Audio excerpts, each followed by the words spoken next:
La furia del monzón, por Tía Wanson. Parte 3. Capítulo 26. Cuando Alaric regresó al dominio de Nenavar un mes más tarde, lo hizo a una tierra de espectros.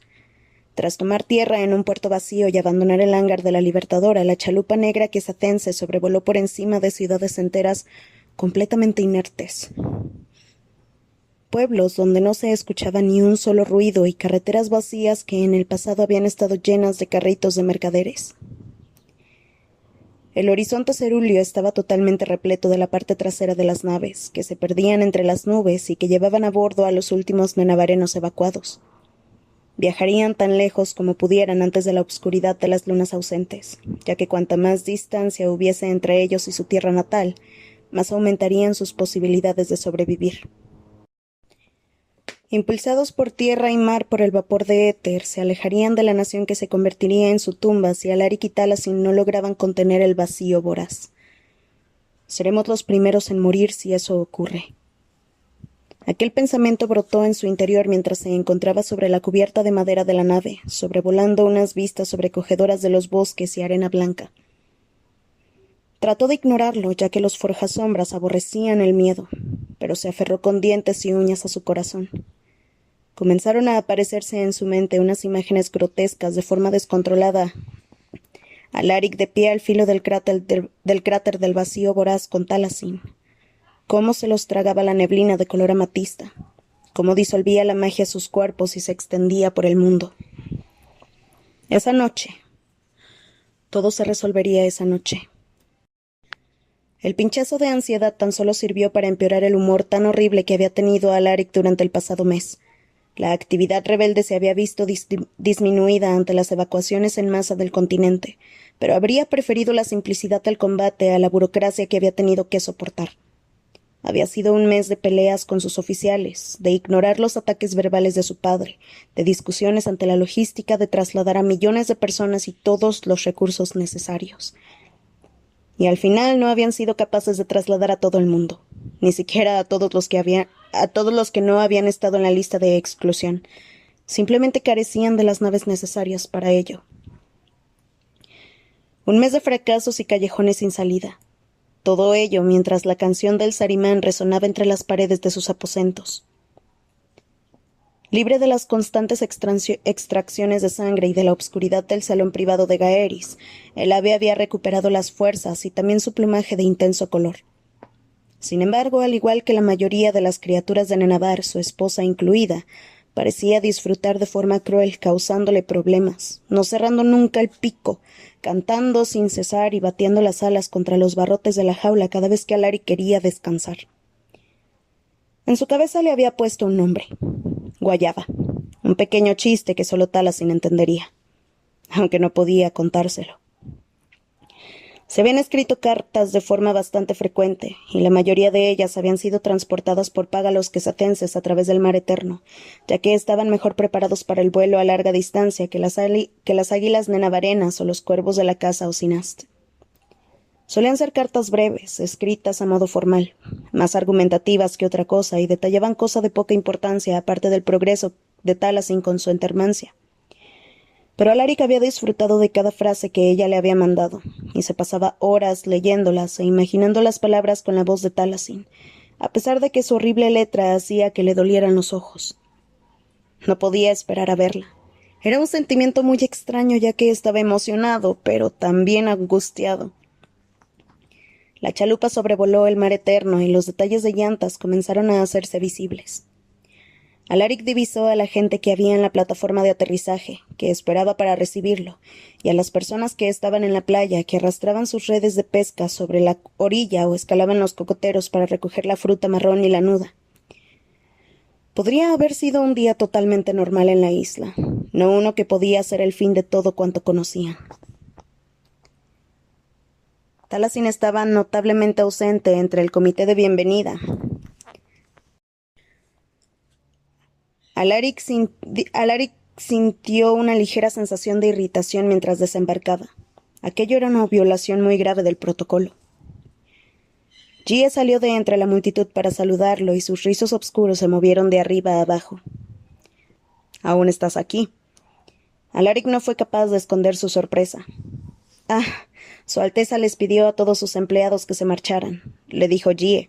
«Los hijos de los aldeanos han sido evacuados ante su insistencia, pero el resto de nosotros creímos que nuestro lugar estaba junto a ella». El comportamiento de la dama de compañía era tan soleado como las orillas del lugar, y le brillaban los ojos a pesar de la decisión tan difícil que había tenido que tomar.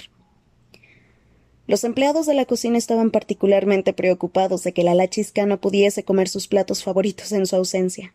«El príncipe Lagby también se encuentra aquí», añadió mientras caminaba hacia el castillo y los criados se embarcaban en la chalupa para descargar su equipaje. «Pero está acostado, y Su Alteza también está ocupada, así que si pudiese acompañar a Su Majestad a los aposentos reales, puedes acompañarme a donde esté ella», le dijo Alaric. Jie alzó la nariz respingona para mirarlo. «La Lachisca está lidiando con un asunto muy delicado en las cocinas, como le he mencionado». «Entonces llévame a las cocinas». Jie abrió la boca para contradecirlo, pero Alaric la fulminó con la mirada y aquello la disuadió de forma efectiva. La chica pisaba con fuerza a cada paso que daba mientras lo guiaba por un ala del piso inferior en la que jamás había estado antes. Fuese lo que fuese que Alaric había esperado encontrarse en las cocinas, definitivamente no era ver a su emperatriz cubierta de un líquido rosa espeso y pegajoso. Taliesin estaba de pie con los ojos fuertemente cerrados frente a una cocina de salamandra, sobre la cual había una olla que parecía haberse derramado. Junto a ella había 2 cocineros igualmente manchados que le daban toquecitos con toallas de mano, mientras que el resto había optado por quedarse a un lado aterrorizados. «De verdad, no pasa nada», trataba de calmarlos Taliesin mientras hacía gestos en su dirección a ciegas. «Es culpa mía, yo sugerí la receta, pero ¿quién iba a saber que los frutos de Big Night serían tan inestables?»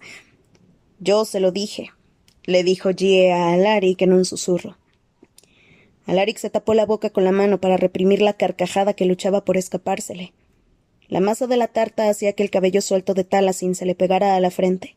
Le chorreaba por la barbilla y le caía por el corpiño de lentejuelas. A pesar de que tenía los ojos cerrados aún, de repente se tensó ante el sonido de su intento de risa y al escuchar sus pasos cuando se acercó a ella. «Ni se te ocurra», le gruñó. Algo en el interior del pecho de Alaric comenzó a derretirse. Algo tenso y gélido, que ni siquiera se había percatado de que estaba allí, y con lo que llevaba tantísimo tiempo viviendo. Los 2 cocineros se apresuraron a retirarse cuando él agarró una toalla limpia para limpiarle la masa a Taliesin de la cara. No había imaginado su reencuentro de aquella manera, pero Taliesin siempre era una experta en trastocarle todos los planes. «¿Ahora te ha dado por las artes culinarias?» ¿bromeó? «Probábamos distintas opciones de postre para el baile de máscaras», refunfuñó Taliesin. «La mezcla de tarta ha explotado justo cuando estabas llegando». Alaric frunció el ceño. «No te habrás quemado, ¿verdad?» «No, para nada. Acabábamos de encender el fuego». Había cierta tensión en el tono de voz al garantizárselo, como siempre que Alaric le demostraba su preocupación, como si Taliesin no entendiera qué sacaba él de todo aquello. Contuvo un suspiro mientras le limpiaba el puente de la nariz, así como la piel alrededor de los ojos. Abrió los ojos de forma dubitativa y de repente allí estaban, esos iris marrones que lo miraban desde un rostro que aún estaba manchado de tarta rosa. Era una imagen absurda y, sin embargo... Taliesin se mordió el labio. «Bienvenido». «Hola». El momento giró a través del tiempo con un hilo dorado. Alaric miró a su esposa y todo el estrés que había sentido durante el pasado mes, todos sus miedos acerca de aquella noche, se desvanecieron. «Hola». La Taliesin de un año atrás, la huérfana que había pasado por una guerra, jamás habría permitido que Alaric Osinast se moviera por la misma habitación donde ella se encontraba mientras tenía los ojos cerrados y no estaba practicando la hetermancia. Que fuese algo que ahora permitía era irónico de una forma que no se le escapaba. Tras recuperarse de la vergüenza, ya que realmente debería haber dejado las cosas de cocina a los empleados, observó a su marido de forma disimulada, recordando los movimientos comedidos que hacía y sus rasgos tan marcados. Trató de decidir si había cambiado en algo desde que se habían visto por última vez. Al final de la mañana entrenaron un poco en la playa mientras el sol brillaba con fuerza. El castillo de granito resplandecía casi tanto como los ojos plateados de Alaric. En lugar de estar cansado por el viaje desde Quesad, estaba tan fuerte y ágil como siempre, y no bajó el nivel ni un poco mientras se turnaban para golpear y protegerse. Pero sí que se percató de que apretaba los dientes con más fuerza de lo habitual, y se preguntó si alguien podía sobrevivir solo a base de determinación absoluta. O quizá era resentimiento. Por fin hicieron desaparecer las últimas armas que usaron y se desplomaron sobre la arena el uno al lado del otro. Taliesin observó el cielo ígneo con el sonido de las olas rompiendo en la orilla. Le faltaba el aire, pero no estaba tan cansada como habría estado de no ser por sus constantes viajes a la grieta de luz. Los rayos de sol le caían sobre el cuerpo como un abrazo. Había cambiado muchísimo en Enabar. Su magia había cambiado. Y, hablando de cosas diferentes, Zebraim debería de haber aparecido por allí con algún comentario ingenioso, ya que habían pasado horas desde que había llegado la nave quesatense. ¿No te acompaña tu media naranja, mi señor? Le preguntó Taliesin. Alaric tenía el rostro sonrojado por el esfuerzo y trataba de recuperar el aliento como si fuese una criatura marina que se marchitaba bajo el calor tropical, pero consiguió reunir la suficiente energía como para girar la cabeza y fulminarla con la mirada. ¿Media naranja? Repitió de forma tensa, con la mejilla enrojecida apoyada sobre la suave arena blanca. Taliesin sonrió, y él pestañeó como si lo hubiese sorprendido. Pero entonces arrugó la frente irritado. Aquel sí que era un cambio al que podría acostumbrarse, tener la suficiente confianza como para fastidiarlo. Mis legionarios no me sirven de nada aquí, le dijo a Alaric. Zebraim huye al norte con el resto de ellos, aunque mi padre y unos cuantos de los oficiales no estaban de acuerdo con la decisión. Probablemente querían que tuvieses algo de protección, suspiró Taliesin. Solo por si acaso te mato después de salvar al mundo. La comisura de los labios de Alaric se curvaron en una media sonrisa algo triste. Para serte sincero, me interesan más los oficiales que no insistieron. No había necesidad alguna de que se lo explicara. Había aprendido lo suficiente de Urduja como para entenderlo. Imaginó a Alaric en aquella fortaleza fría de obsidiana que era la ciudadela, rodeado de gente en la que no podía confiar. La mirada se le fue a donde su mano descansaba, a centímetros de la de Taliesin, y ansió poder moverla para agarrarlo. Pero no era como si Alaric pudiese confiar en ella exactamente. No quería agarrarle la mano mientras pensaba aquellas cosas, como si así fuese a ser mejor que sus oficiales. Ella también tenía sus motivos ocultos. Una sombra los tapó. Era el príncipe Elagby, que parecía haber descansado en su siesta. «He ordenado que traigan unos tentempiés, la chisca», anunció orgulloso, señalando con una floritura a los empleados del castillo, que se encontraban preparando una lujosa comida bajo los cocoteros que había más alejados de la orilla. Le echó un vistazo a Alaric con una mirada preocupada. Y al parecer justo a tiempo. «Estoy bien», gruñó Alaric. «Es comprensible», dijo Elagby. «Has estado fuera un mes. La humedad pasa factura a aquellos que no están acostumbrados a...» Alaric se levantó. Con algo de esfuerzo, pero de forma intencionada, se alzó hasta enderezarse por completo, pero de forma para mirar al príncipe del dominio desde su máxima altura. Taliesin se habría reído ante tal exhibición de orgullo masculino herido si no fuese porque ver a su padre le había estropeado ligeramente el estado de ánimo. «Ay, aún no me puedo creer que te hayas quedado», regañó a Elagby mientras los tres caminaban hacia el banquete. «¿Es que no entiendes la gravedad del asunto?» Era una discusión que ya habían tenido, pero en aquella ocasión Elagby movió la mano como si estuviese intentando espantar a un gato que pedía sobras. «No creo que deba seguir los consejos de vida de alguien que pensaba que era una buena idea calentar los frutos de Vigna, querida hija». Alaric se rió por la nariz. Taliesin aceleró el paso y dejó atrás a aquellos hombres horribles en una nube de arena. Miró hacia atrás una sola vez y vio a Elagby tratar de reprimir una carcajada y darle una palmadita a Alaric en la espalda. Alaric agachó la cabeza mientras que ella negaba indignada. Por supuesto que si era a costa de Taliesin, iban a comenzar a ser amiguitos. Mientras que Alaric y Taliesin entrenaban, los habitantes que aún quedaban en Yantas habían reunido un festín al completo. pez conejo a la parrilla envuelto en bambú, cangrejo fermentado y envuelto en hojas de junco, cazuela de pollo, bolas de arroz y sangre de cerdo. Todo ello sobre unas mesas de caballete alrededor de los propios cerdos, que habían rellenado de citronela y asados enteros sobre los espetones. Todo el mundo, desde las lachis-dalo hasta las criadas, comenzaron a comer con las manos festejando. Alaric se acercó a ellos, resignado a que en cuanto lo hiciera todo el mundo dejaría de hablar y se girarían para mirarlo fijamente. Sin embargo, para su sorpresa hubo algunas miradas nerviosas en su dirección, pero la mayoría de allí presentes lo saludaron e inclinaron la cabeza de forma respetuosa. Un par de personas a las que reconocía de forma vaga del poblado se acercaron a toda prisa y le ofrecieron un cuenco de estofado y medio coco lleno hasta arriba de un líquido claro y dulce. Alaric tardó unos segundos en recordar que debía mover las manos para aceptar dichas ofrendas. «Gracias». Los aldeanos respondieron en navareno. No parecían enfadados o que tuviesen la intención de envenenarlo, así que inclinó la cabeza de forma dubitativa mientras ellos volvían a unirse a los demás. El Agby y Talasin lo guiaron hacia una de las mesas. El Agby señaló el cerdo que tenían más cerca, que se asaba sobre una cama de hojas de banano. «Te recomiendo la panza, emperador Alaric. Es la mejor parte». Alaric se quedó mirando el cerdo. Habían cortado el cuerpo, pero la cabeza permanecía intacta y le devolvió la mirada con el morro congelado en una sonrisilla. «Tú simplemente cómete un trozo», le dijo Talasin en voz baja. «Pero me está mirando», respondió Alaric también entre susurros. «Además, ¿qué es lo que estamos festejando? El mundo como lo conocemos podría acabarse esta noche. No creo que sea un motivo alguno de celebración».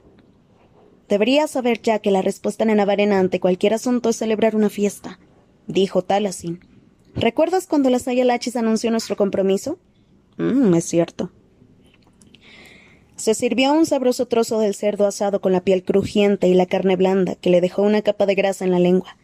También disfrutó de los otros platos y observó a el Agby y a Talasin por el rabillo del ojo, para imitar la forma en que comían con las manos, con la comida contra la palma y usando el pulgar para empujarla hacia la boca. Habría preferido comer sin la brisa perpetua que le despeinaba el cabello y sin la arena que se le había quedado en la ropa. Una parte cínica de sí mismo supuso que los residentes de Llantas simplemente gastaban cuanto tuvieran en la alacena antes de que murieran todos. Pero aún así había algo idílico en aquella reunión. Era la calma antes de la tormenta que se avecinaba. Cuando la comida terminó, Talasin se alejó de la multitud y se acercó a la orilla con la cáscara de un coco llena de zumo.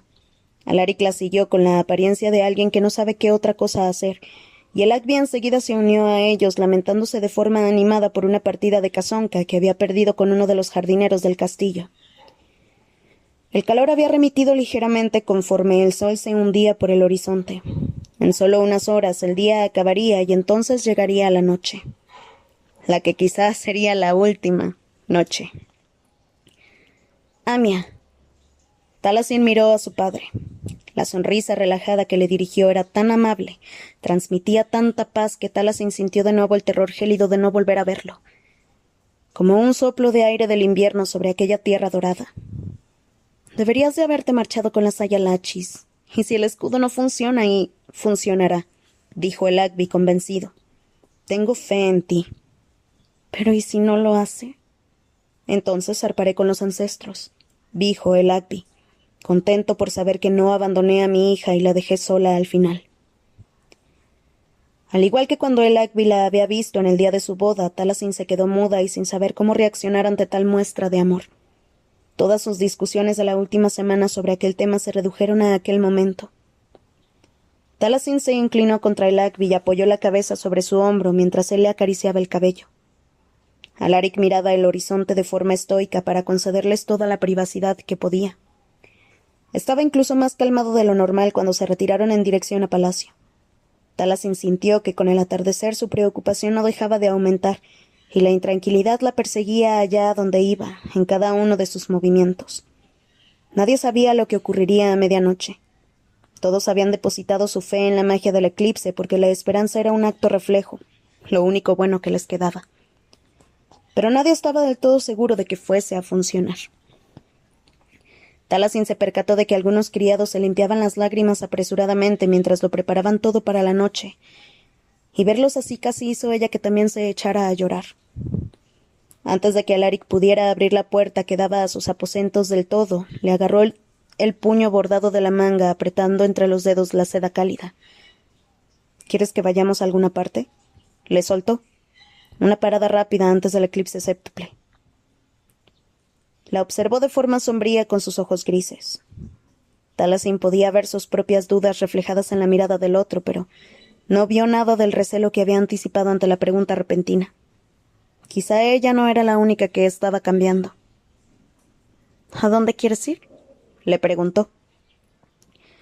Taliesin quería visitar Skaya antes de dirigirse a la grieta de vacío. Alaric había accedido de inmediato, ya que aún quedaban 6 horas antes del amanecer y él también estaba inquieto.